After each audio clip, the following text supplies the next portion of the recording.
Friends, उम्मीद है कि सब खैरियत से होंगे। आज हमारा न्यू लेक्चर है method of preparation of alkene के मुतालिक। इससे पहले भी हमने method of preparation of alkyne को कंप्लीट किया था, मगर आज भी हम उसको मूव फॉरवर्ड करेंगे। क्यों? कि जो पहले हमने एक मेथड ऑफ प्रिपरेशन सीखा था वो था हाइड्रोजनेशन, जिसमें ब्रिज रिडक्शन भी आता था। आज भी हम अल्कीन की मेथड ऑफ प्रिपरेशन को ही मूव फॉरवर्ड करेंगे, मगर आज हमारे पास तीन तीन मेथड और भी हैं जिनसे अल्कीन की मेथड ऑफ प्रिपरेशन की जाती है। तो सबसे पहले है डिहाइड्रेशन ऑफ अल्कोहल, दूसरे नंबर पे है डीहेलोजिनेशन ऑफ विसिनल डाइहैलाइड और नंबर 3 पे है डीहाइड्रोहेलोजिनेशन। तो इन सारे मेथड से हम अल्कीन की मेथड ऑफ प्रिपरेशन भी करते हैं, मतलब अल्कीन को प्रिपेयर करते हैं। अगर हमारे पास कार्बन कार्बन के बीच में सिंगल बॉन्ड है या ट्रिपल बॉन्ड है तो हम उससे कन्वर्ट कर सकते हैं डबल बॉन्ड में। तो ये सारे कॉन्सेप्ट इन लेक्चर्स के मुताबिक किए जाते हैं। तो चलते हैं फर्स्ट मेथड पर, जो है फ्रॉम द अल्कोहल्स। अब फ्रॉम द अल्कोहल्स का मतलब क्या है कि सर अल्कोहल का मतलब है वो अल्केन के कंपाउंड जिनके बीच में अगर फंक्शनल ग्रुप आ जाता है अल्कोहल का तो वो अल्कोहल कहलाते हैं। तो उन अल्कोहल में से अल्कीन की मेथड ऑफ प्रिपरेशन की जाती है। मतलब अगर सब पूरे कंपाउंड में कार्बन की एक ही फंक्शनल ग्रुप है अल्कोहल का और उसमें सिंगल बॉन्ड ही है, तो आप अल्कोहल को हटा के वहां पे बना सकते हैं क्या सर, अल्कीन। तो चलते हैं कैसे बनाते हैं, उसका मैकेनिज्म है। तो देखो, जब भी आप डिहाइड्रेशन करेंगे अल्कोहल का, मतलब डिहाइड्रेशन ऑफ अल्कोहल का मतलब है कि सर अगर अल्कोहल में से H2O निकाल दिया जाए, पानी निकाल दिया जाए, तो जो चीज बनेगी वो होगी अल्कीन। क्या मतलब कि सर अगर अल्कोहल का कंपाउंड है आपके पास, अगर उससे पानी निकाल दिया जाए तो आपके पास जो चीज बनेगी वो होगी क्या सर, अल्कीन। अगर देखा जाए तो रिएजेंट इसमें लिया जाता है H2SO4 या H3PHO4 जो देते हैं H प्लस, उसके साथ यूज होता है हीट। मतलब इन तीनों में से कोई भी चीज आप ले लें, एसिडिक मीडियम कोई और ले लें, कोई फर्क नहीं पड़ता, मगर H प्लस देना चाहिए उसको। एंड दूसरे जो आपके पास इंपॉर्टेंट चीज होती है रिएक्शन के दौरान वो होती है हीट। आपको हीट कंपलसरी लेनी पड़ेगी। ये H2SO4 एंड H3PHO4 दोनों ही कंसंट्रेट फॉर्म में होते हैं, आपको ये कॉन्सेप्ट तो याद होना ही चाहिए। अब चलते हैं रिएक्शन कैसे होता है। तो कहते हैं कि सर अगर आपके पास ये अल्कोहल का फंक्शनल ग्रुप है, क्या अल्कोहल का फंक्शनल ग्रुप है, अगर H प्लस आएगा किसी भी एसिड से, आप इसको लेते हैं या इसको लेते हैं, इनको कंसंट्रेट फॉर्म में आप जब भी लेंगे जो तो H प्लस देंगे, जैसे ये H प्लस देंगे तो H प्लस आएगा इस OH के साथ जुड़ेगा। कैसे जुड़ेगा? ये H प्लस आएगा, ये आके इसके साथ बॉन्ड बनाएगा। H प्लस आएगा, वो आके बॉन्ड बना लेगा किसके साथ? ऑक्सीजन के साथ।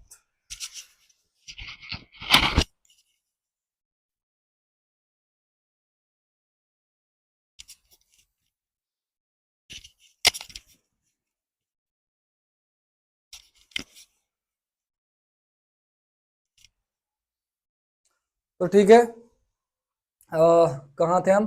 हाँ, H प्लस आएगा, ऑक्सीजन के साथ बॉन्ड बनाएगा। अब देखो H प्लस था, वो उसके पास कोई इलेक्ट्रॉन नहीं था। वैसे हाइड्रोजन के पास एक इलेक्ट्रॉन होता था, मगर ये एज अ प्रोटॉन था, इसके पास कोई भी इलेक्ट्रॉन नहीं था। उस वजह से कहते हैं कि सर इसने अपनी वैलेंसी स्टेबल करने के लिए लोन पेयर ले लिया ऑक्सीजन से।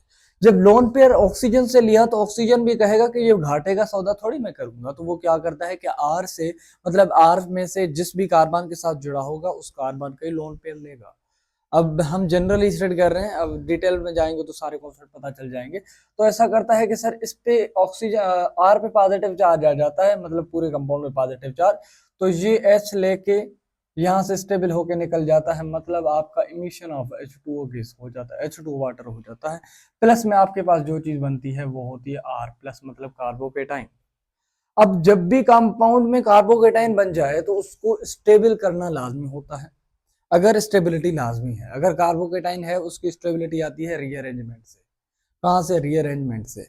रीअरेंजमेंट मतलब उसको वहां वहां पर रीअरेंज करो 1-2 स्टेप में, जहां पर उसकी स्टेबिलिटी आ सके। मान लो किसी आर पे अगर कम हाइड्रोजन है, जिस कार्बन के साथ जुड़ा है उसके अल्फा कार्बन पे अगर कम हाइड्रोजन है तो उसको कम स्टेबल करेगा, अगर ज्यादा हाइड्रोजन होंगे तो ज्यादा स्टेबिलिटी आएगी। तो कार्बोकेटाइन को मूव करवाना पड़ता है वहां पर जहां पर उसकी स्टेबिलिटी सबसे ज्यादा हो सके। तो इसीलिए कहा जाता है कि सर जब भी आपका कार्बोकेटाइन बनता है तो आप उसको रीअरेंज करते हैं। क्या करते हैं सर? रीअरेंज करते हैं। रीअरेंज करते हैं। जे अगर पॉसिबल है तो मान लो आपके पास है ही दो कार्बन वाला, तो है ही दो कार्बन वाला कंपाउंड या अल्कोहल, तो आप उसको रीअरेंज थोड़ी करेंगे, दो कार्बन है, लाजमी है जिस साइड पे भी जाओगे वही स्टेबिलिटी होगी। तो इसीलिए कहा जाता है कि सर अगर R प्लस स्टेबल हो सकता है तो उसको स्टेबल करो। जैसे ही आप उसको स्टेबल करोगे, जैसे ही उसको स्टेबल करोगे क्या होगा, जैसे ही R प्लस को आप स्टेबल करोगे तो ये R प्लस एक और हाइड्रोजन अपने ही कंपाउंड से निकाल देगा, किस फॉर्म में सर, H प्लस के फॉर्म में। तो कंपाउंड बन जाता है आपके पास R, मतलब वो जो R होगा वो होगा अल्कीन वाला, किस वाला, अल्कीन वाला होगा, मतलब उस R के बीच में डबल बॉन्ड आएगा। जैसे कि एक कार्बन ने हाइड्रोजन लोन पेयर जब दे दिया था, उस पे आ गया था पॉजिटिव चार्ज। अब वो कहेगा कि बाहर से भैया कोई आ तो नहीं रहा स्टेबल करने के लिए, ऐसा करता हूँ एक H प्लस मैं निकालता हूँ जिससे कि मुझ पे इलेक्ट्रॉन डेंसिटी स्टेबल हो सके। तो इसीलिए कहा जाता है कि सर आप जब भी देखेंगे तो पहले वो स्टेबल होने की कोशिश करेगा, बाद में वो H प्लस निकालेगा। तो ये कॉन्सेप्ट तो आपको समझना चाहिए डिहाइड्रेशन ऑफ अल्कोहल में, मतलब जब भी H2O निकलता है अल्कोहल में से, H2OH निकलता है आपके सबस्ट्रेट से, H आता है आपके किसी भी एसिडिक मीडियम से और रिएक्शन हो जाती है। आज कुछ इंपॉर्टेंट पॉइंट्स हैं। फर्स्ट इंपॉर्टेंट पॉइंट कहता है कि सर इसमें कार्बोकेटाइन बनता है, हाँ भाई कार्बोकेटाइन तो बनता है फर्स्ट स्टेट में, ये चीज तो हम मानते हैं। दूसरी चीज कहता है कि sir formation of carbocation is RDS, कहता है कि सर अगर जब भी कार्बोकेटाइन बनता है, क्या जब भी कार्बोकेटाइन बनता है डिहाइड्रेशन के दौरान, तो वही बताता है कि रिएक्शन फास्ट होगी कि रिएक्शन स्लो होगी। बताता है क्यों? अगर हमारे पास चार कंपाउंड हो, हम कंपैरिजन करना चाहते हैं, तो लाजमी बात है कंपैरिजन किसी न किसी बुनियाद पर होता है, किसी न किसी स्टेट को देख के किया जाता है। तो देखो कहता है कि सर अगर कार्बोकेटाइन स्टेबल होगा तो वो आरडीएस से ज्यादा होगा, उसकी रेट ऑफ रिएक्शन ज्यादा होगी। अगर कार्बोकेटाइन स्टेबल नहीं होगा तो उसकी रेट ऑफ रिएक्शन कम होगी। यही बात तो कह रहा है ना कि सर रेट ऑफ रिएक्शन किस पे डिपेंड करती है सर, स्टेबिलिटी ऑफ कार्बोकेटाइन पर। अगर कार्बोकेटाइन स्टेबल ज्यादा होगा तो रेट ऑफ रिएक्शन ज्यादा होगी, अगर स्टेबल कम होगा तो रिएक्शन कम होगी। और दूसरी वाली ये चीज ये कहता था कि सर जो कार्बोकेटाइन बनता है वही बताता है कि रिएक्शन फास्ट होगी कि स्लो होगी। अब ये सारे जो चीजें हैं ना कार्बोकेटाइन की स्टेबिलिटी भी डिपेंड करती हैं। आपको पता है कार्बोकेटाइन स्टेबल कैसे होता है? देखो देखो, ये मैं कंपाउंड ले लेता हूँ, एक कार्बन दो कार्बन, मान लो इस कार्बन पे है क्या, कार्बोकेटाइन। इसके अल्फा कार्बन पर अगर तीन हाइड्रोजन हैं और दूसरा मेरे पास कंपाउंड है उसमें तीन कार्बन है, ठीक है, एंड ये बीच में जुड़ा था, ये बीच में जुड़ा था। अब इस पे जब कार्बोकेटाइन आया तो ये भी इस कार्बन का अल्फा, ये भी कार्बन, इस पे दो तीन, इस पे भी दो तीन, अब छह अल्फा हाइड्रोजन है। एक मेरे पास दूसरा कंपाउंड है, जैसे कि ले लो कार्बन, कार्बन के बीच में अगर ऐसा हो जाए कुछ, यहाँ कार्बोकेटाइन है, यहाँ भी कार्बन है और यहाँ भी कार्बन, अब तीन तीन कार्बन है, तो यहाँ तीन हाइड्रोजन जे होंगे, इसके पास तीन जे तीन जे तीन जे।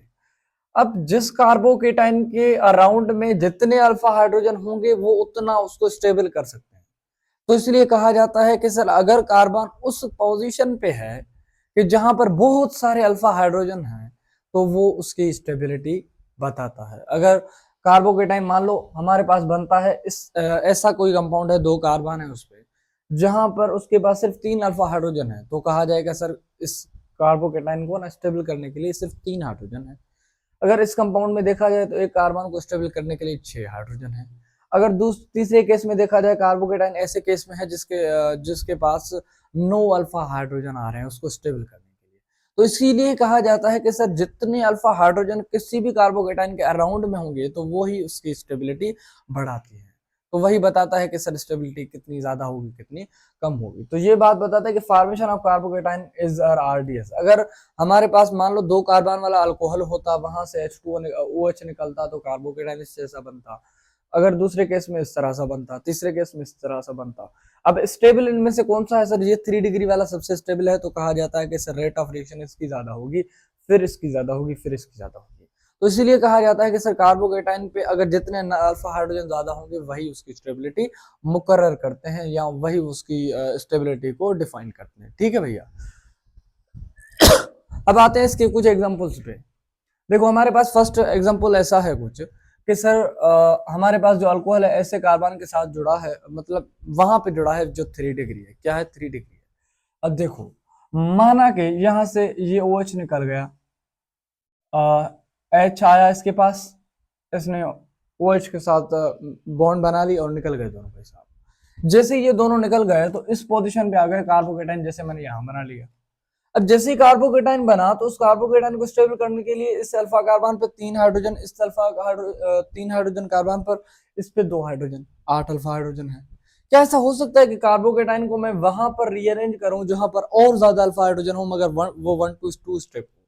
मतलब ऐसा नहीं होगा कि आपने इस कार्बन को अगर आपने चाहा इस कार्बोकेटाइन को लेकर यहाँ पे शिफ्ट कर दिया, ऐसा नहीं होगा।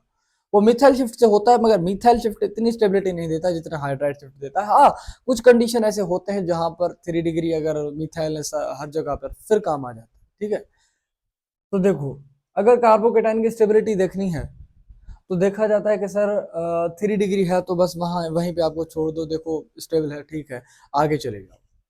अब आगे जब जाओगे तो आप देखेंगे कि सर जैसे कार्बोकेटाइन है वो एक हाइड्रोजन दूसरा निकालता है।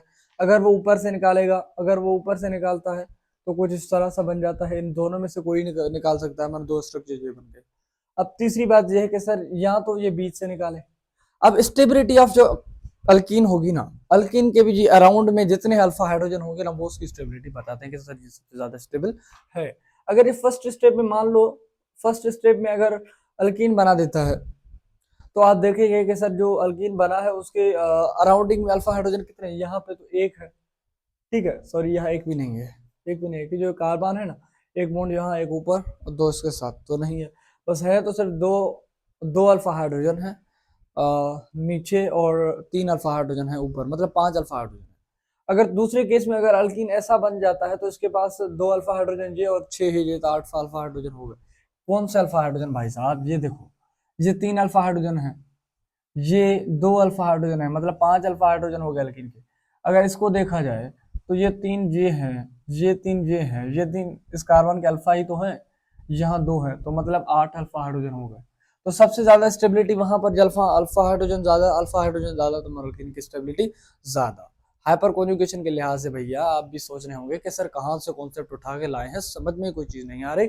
बट देखो, जहां पे हाइड्राइड स्टेबल, जहां पे कार्बोकेटाइन स्टेबल, वही मेजर प्रोडक्ट। तो मेजर प्रोडक्ट कौन सा है सर? वो जो अल्कीन बीच में बना है वो। ठीक है भैया। अब रिएजेंट अगर लिखना चाहें आप तो आपको पता है कि सर एसिडिक मीडियम लेना है, फिर H2SO4 ले लो या H3PHO4 ले लो, मगर उसके साथ आपको हीट तो लाजमी लेनी पड़ेगी। ठीक है, अगर दूसरे स्टेप में देखा जाए, हमारे पास दूसरा एग्जांपल है, कहता है कि सर अगर मैं इसकी डिहाइड्रेशन कर दूं, अल्कोहल की डिहाइड्रेशन कर दूं, मतलब H2O निकाल दूं, तो क्या होगा? तो जब भी H2O निकालोगे तो पहली बात कि सर H प्लस, और जब हीट लेंगे H प्लस आएगा भाई साहब, इसके साथ जुड़ेगा और इसको निकाल देगा, तो यहाँ बन जाएगा क्या? कार्बोकेटाइन। जैसे ही कार्बोकेटाइन बन गया तो आप दूसरे स्टेप पे देखेंगे कि सर कार्बोकेटाइन की स्टेबिलिटी, मतलब हाइड्राइड वहां से शिफ्ट होगा, मतलब हाइड्राइड अच्छा H2 प्लस निकालेगा ना ये कंपाउंड अल्कीन बनाने के लिए, वहां से निकालेगा जहां पर अल्कीन स्टेबल बनेगी। तो अगर ये स्टेबल बननी है तो अगर इस कार्बोकेटाइन को यहाँ मान लो शिफ्ट कर देता है, यहाँ बॉन्ड बनाए, जहाँ बॉन्ड बना, तो ये स्टेबिलिटी नहीं देते हैं। तो इसलिए कहा जाता है कि सर ये जो कार्बोकेटाइन है ये वहां स्टेबिलिटी लेगा जहां स्टेबल हो जाए। अब कार्बोकेटाइन अगर बॉन्ड यहाँ बनाता है तो नहीं बनेगा, पता है क्यों? क्योंकि ये है बेंजीन। अब बेंजीन के पास इतने अल्फा हाइड्रोजन नहीं है कि जो एक ही बॉन्ड बना के बैठा है, एट टाइम एक ही बॉन्ड बनाता है। ठीक है, तो वो भाई हाइड्रोजन हाइड्रोजन को सब्सटीट्यूट करके, ठीक है, तो उसने पहले एक बॉन्ड बना रखा है। तो ऐसा होता है तो पहली केस में कि सर ये कार्बोकेटाइन स्टेबल तो हो रहा है, मतलब अगर ये कार्बोकेटाइन यहाँ आके यहाँ से बॉन्ड बना तो स्टेबल नहीं होता, क्योंकि जो ये रेजोनेंस इफेक्ट दिखा रहा है बेंजीन, और बेंजीन का जो रेजोनेंस इफेक्ट है ना कार्बोकेटाइन को स्टेबल करने के लिए, वो बहुत स्ट्रॉन्ग होता है। तो इसलिए कहा जाता है कि सर इसको स्टेबिलिटी मिल रही है। अब ऐसा होगा कि सर यहाँ से एक हाइड्रोजन निकलेगा और कंक्लूजन में आप देखेंगे कि सर ऐसा कंपाउंड बन गया। सॉरी सर, तो इस तरह कंपाउंड बन गया कि जो दो बॉन्ड, एक हाइड्रोजन के साथ एक कार्बन के साथ, ठीक है, तो कार्बन स्टेबल हो गया। मान लो हमारे पास एक ऐसा कंपाउंड है भैया, जब भी आप एसिडिक मीडियम मतलब H2SO4 या H3PH4 लेंगे, प्लस में हीट लेंगे, तो पहले ही हाइड्रोजन आएगा, अटैक करेगा, जहां से OH निकलेगा तो इस कार्बन पे आ जाएगा कार्बोकेटाइन। जैसे ही कार्बोकेटाइन पे स्टेबिलिटी आ जाएगी तो प्रोडक्ट बनेंगे कुछ दो, एक तो बन सकता है ऐसा, दूसरा प्रोडक्ट कुछ बन सकता है ऐसा। अगर अगर कुछ ऐसा होता कि सर ये कार्बोकेटाइन अगर बॉन्ड बना रहा है, अगर ये शिफ्ट होता है, मतलब कार्बो यहाँ यहाँ अल्फा हाइड्रोजन होगा, अब हाइड्रोजन यहाँ शिफ्ट हो जाए, कार्बोकेटाइन यहाँ बने तो बॉन्ड बीच से बन गया। अब ये जो प्रोडक्ट है इसके पास 3 अल्फा हाइड्रोजन जे हैं, 3 जे हैं, जे अल्फा हाइड्रोजन है, तो इसको कहा जाता है सर मेजर प्रोडक्ट। मतलब आप जब भी इससे कंपाउंड की रिएक्शन करवाएंगे तो ऐसे ज्यादा मिलेंगे, ऐसे कम मिलेंगे। इसी तरह से ये जैसे आपके मिले थे ये मेजर थे, मतलब मेजर मतलब जब भी रिएक्शन जिस कंपाउंड की आप रिएक्शन कर रहे हो जो ज्यादा मिलेगा वही स्टेबिलिटी बताएगा। ठीक है भैया। दूसरा कंपाउंड है हमारे पास अल्कोहल का। अगर इसको देखा जाए, अल्कोहल यहाँ से निकला, यहाँ पे आया कार्बोकेटाइन, कार्बोकेटाइन। अब कार्बोकेटाइन वहां पे रीअरेंज करेगा, वहां पे शिफ्ट होने की कोशिश करेगा जहां उसको स्टेबिलिटी सबसे ज्यादा मिले।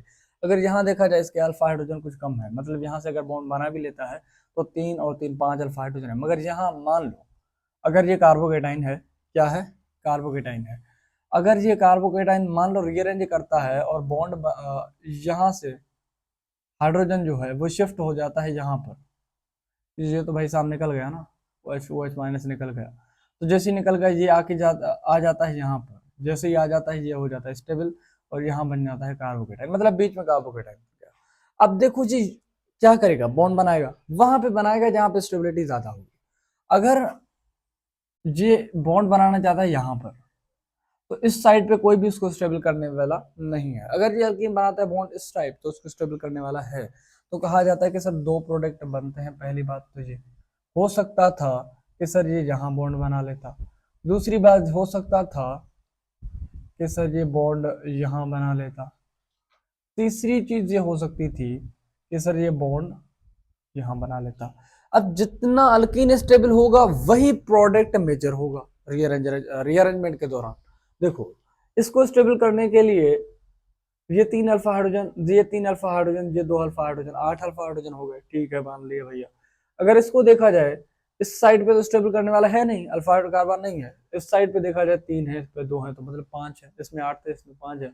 इसका देखा जाए तो 3 और 2 5 है, तो ये दोनों तो स्टेबल होंगे नहीं। मेजर तो होगा यही भैया, मेजर प्रोडक्ट होगा यही। तो इसलिए कहा जाता है कि जब भी डिहाइड्रेशन ऑफ अल्कोहल करेंगे तो ऐसा होगा कि पहले H2O निकल जाएगा कार्बोकेटाइन के साथ, बाद में फिर से H प्लस वही कंपाउंड निकालता है और बन जाता है अल्कीन का product. So that concept was all about the dehydration of alcohol. ठीक है, so let's move forward to another method of preparation, that is a dehydrogenation of vicinal डाइहाइड। विसिनल डाइहाइड पता है क्या होता है? डाइहाइड का मतलब क्या है सर? दो हेलोजन वाले। अगर किसी अल्केन में किसी अल्काइल के साथ, अल्केन में से ही अल्काइल बनता है, मतलब एक हाइड्रोजन को निकालने के बाद, तो ऐसा होता है कि सर अगर किसी अल्काइल में दो हेलोजन अटैच हैं और दोनों ही एडजेसेंट कार्बन पे, मतलब एक कार्बन पे एक है, उसके साथ वाले कार्बन पे भी एक है, तो ऐसे कंपाउंड को कहा जाता है विसिनल डाइहाइड। जैसे कि ये देखो, एक कार्बन है, उसके साथ वाले कार्बन के साथ हेलोजन अटैच है, मतलब दोनों पे हेलोजन है, तो इनको कहा जाता है विसिनल डाइहाइड्स। अब होता क्या है सर, इनको रिएक्शन जब भी करा जाता है, सर ऐसा करता हूँ, एक इसके साथ लिख भी देता हूँ, आप भी कहेंगे बार बार H प्लस ही लिख रहे हैं। ठीक है, अब तो समझ में आ गया होगा रिएक्शन ऐसी होती है।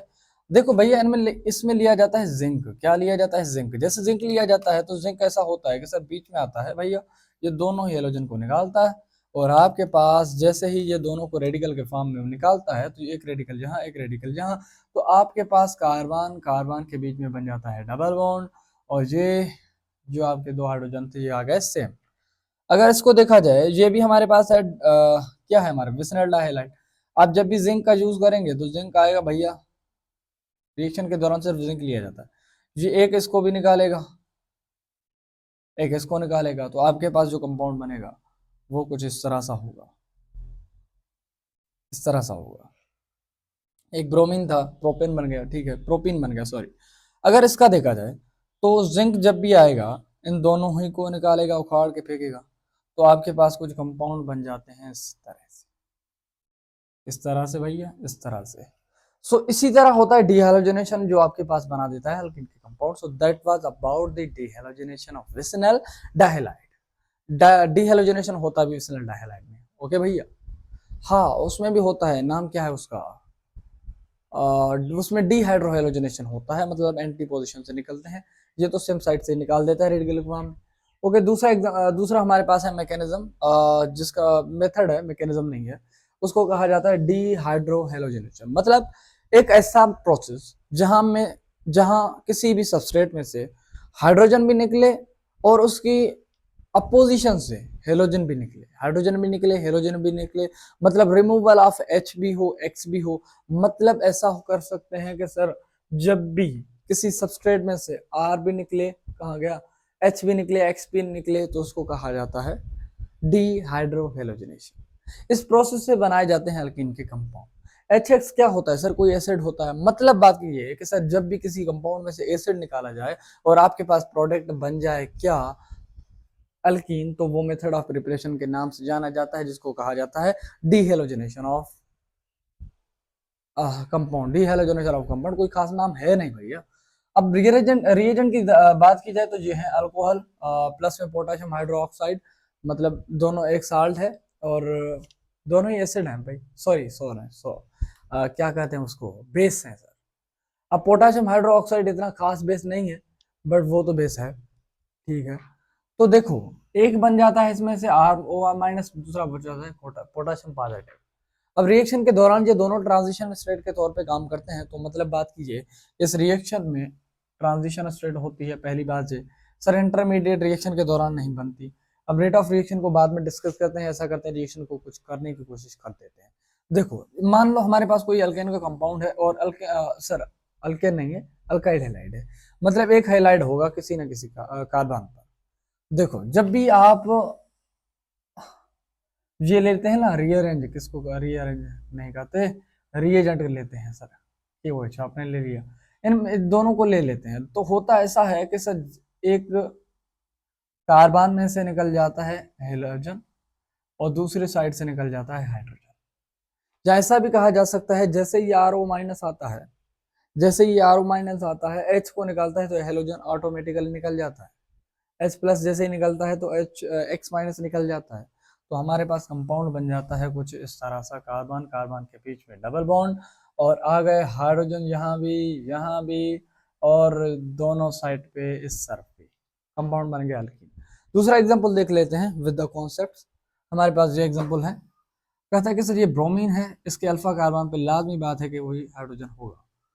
अब जहां से ब्रोमीन निकलेगा उसके अपोजिट से हाइड्रोजन निकलेगा। अगर हाइड्रोजन की बात की जाए तो एक ऊपर की तरफ होगा, एक नीचे की तरफ होगा।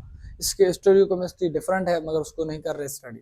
देखो, आप जब भी लेंगे ROH के साथ KOH तो डीहाइड्रोहेलोजनेशन हो जाएगा।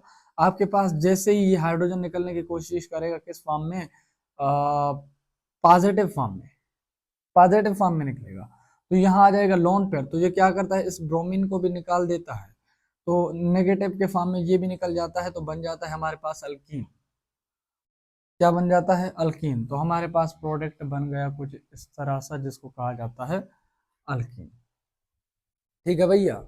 अब इसको स्टेबल तो कर नहीं सकते, दोनों साइड पे एक ही है, ठीक है। मेजर माइनर का कॉन्सेप्ट इसमें तो नहीं आएगा।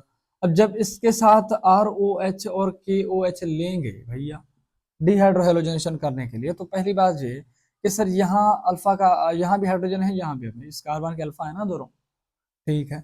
अगर यहाँ से हाइड्रोजन निकल जाता है तो क्लोरीन यहाँ से निकल जाएगा, तो कंपाउंड बन जाएगा कुछ इस टाइप का बनेगा। और दूसरी बात ये है कि सर अगर यहाँ से हाइड्रोजन निकलता है तो कंपाउंड कुछ इस तरह सा बन जाता है। तो देखो, जो मोर सब्सटीट्यूट होगा उसको जाएगा सेटजेफ, और जो लेस सब्सटीट्यूट होगा उसको कहा जाता है Hofmann. Saytzeff means major product, Hofmann means minor product. तो देखो, ये कितना सब्सटीट्यूट है, तीन ये हैं, छह हैं, ये मेजर है, ये मेजर प्रोडक्ट हो गया, मतलब मोर सब्सटीट्यूटेड है। इसको कहा जाता है सेट जेफ, मतलब मेजर। इसको कहा जाता है Hofmann, Hofmann Hofmann product, okay. अब देखो, हमारे पास दूसरा एग्जांपल है, अगर अल्कोहल प्लस आप E2OH ही ले लो आप, मैंने तो इस दफा रिएजेंट ही ले लिए।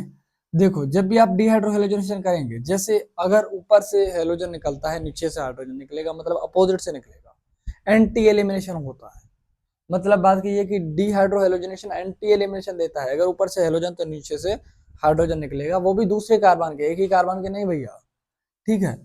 तो जैसे देखो अगर मान लो यहाँ पे मैंने दे दिया हाइड्रोजन, और दूसरे कार्बन पे मान लो हमारे पास क्लोरीन, इस पे भी मान लो हाइड्रोजन है, इस पे भी मान लो हाइड्रोजन है। अब देखो क्लोरीन अगर यहाँ से निकलता है, किससे, वेज से, मतलब बाहर की तरफ से, तो अंदर की तरफ से दूसरे कार्बन से निकलेगा हाइड्रोजन, तो कंपाउंड कुछ इस तरह सा बन जाएगा भैया। लाजमी ऊपर से निकलेगा तो ये बन जाएगा, ठीक है। तो अगर ऊपर से निकला है तो लाजमी बात है कि सर ये जो दोनों हैं, इसका ET और दूसरा है H, अगर ये निकलता है ऊपर की तरफ से तो प्रोडक्ट दूसरा ये भी बन सकता है, मतलब ऐसा भी बन सकता है, क्योंकि जो हाइड्रोजन तो अंदर की तरफ, तो दूसरे के ऊपर वाले कार्बन पे भी है, नीचे वाले में भी है, तो कहा जा सकता है कि दोनों साइड से हो सकता है। तो हमारे पास ये दो प्रोडक्ट बन गए। अब सवाल ये है कि इनमें से माइनर कौन सा है और मेजर कौन सा है। तो देख कहा जाता है कि सर जिस पे जितना अल्फा हाइड्रोजन ज्यादा होगा वो उतना ही मेजर प्रोडक्ट होगा। तो एक चीज नोट करो कि सर यहाँ पे इथाइल ग्रुप था, क्या था, इथाइल ग्रुप था। अब इस कार्बन का देखा जाए, अगर इस कार्बन का देखा जाए, अगर यहाँ पे बन जाता है तो लाजमी बात है, कहाँ है भैया, मान लो यहाँ पे बन जाता है, जैसे ये बन गया, तो ये इथाइल ग्रुप है। इस कार्बन के 2 अल्फा हाइड्रोजन ये हो गए और 2 अल्फा हाइड्रोजन ये हो गए, तो इसको कहा जाएगा सर मेजर होगा, और ये माइनर होगा। अगर ये माइनर होगा तो इसको हॉफमैन कहा जाएगा, जैसे को इसको कहा जाता है, और इसको सेडजेफ कहा जाएगा, ठीक है भैया। दूसरा एग्जांपल भी है हमारे पास, अगर इसको रिएक्शन करना है हमारे पास ROH और KOH के साथ, तो होगा कुछ ऐसा कि सर अगर यहाँ से ब्रोमीन निकलता है, ब्रोमीन निकलता है तो हाइड्रोजन यहाँ से भी निकल सकता है, और यहाँ से भी और यहाँ से भी, ये दोनों साइड तो सेम है, मतलब यहाँ से भी निकल सकता है, तो एक प्रोडक्ट तो ये बन गया हमारे पास। मतलब अगर ऊपर से हाइड्रोजन निकलता है, यहाँ से हेलोजन, तो कंपाउंड कुछ इस तरह से होगा। दूसरी बात ये कि अगर हेलोजन नीचे से निकलता है तो हमारे पास प्रोडक्ट कुछ इस तरह से बनेगा। और दूसरी बात ये कि सर ऊपर से भी निकल सकता है ना भैया, क्या बात है सर, तो यहाँ से भी निकल सकता है। आप कहेंगे कि सर बेंजीन का तो डिजाइन ही आगे पीछे हो गया, भैया ऐसा होता रहता है, बड़े बड़े रिएक्शन है, तो आप समझ सकते हैं बातों को। अब यहाँ थोड़ा नजर डाल लें कि सर इसको कहा जाएगा लेस सब्स्टिट्यूट, इसको कहा जाएगा मोर सब्स्टिट्यूट। क्यों? जिस कार्बन पे अगर देखा जाए 3 हाइड्रोजन, ऊपर के तरफ 2 2, तो कितने हो गए सर, 8 अल्फा हाइड्रोजन, तो इसलिए सॉरी सॉरी 7 अल्फा हाइड्रोजन। अगर इस केस में देखा जाए तो यहाँ इस साइड तो है नहीं, इस साइड पे 2 2 4 अल्फा हाइड्रोजन है, तो मेजर प्रोडक्ट होंगे ये दोनों जो होंगे, ये होंगे मेजर, ये जो होगा भाई साहब माइनर होगा। अब रिएक्शन के दौरान हो क्या रहा है सर, पहली बात ये कि सर एंटी एलिमिनेशन हो रहा है, एलिमिनेशन हो रहा है रिएक्शन के दौरान।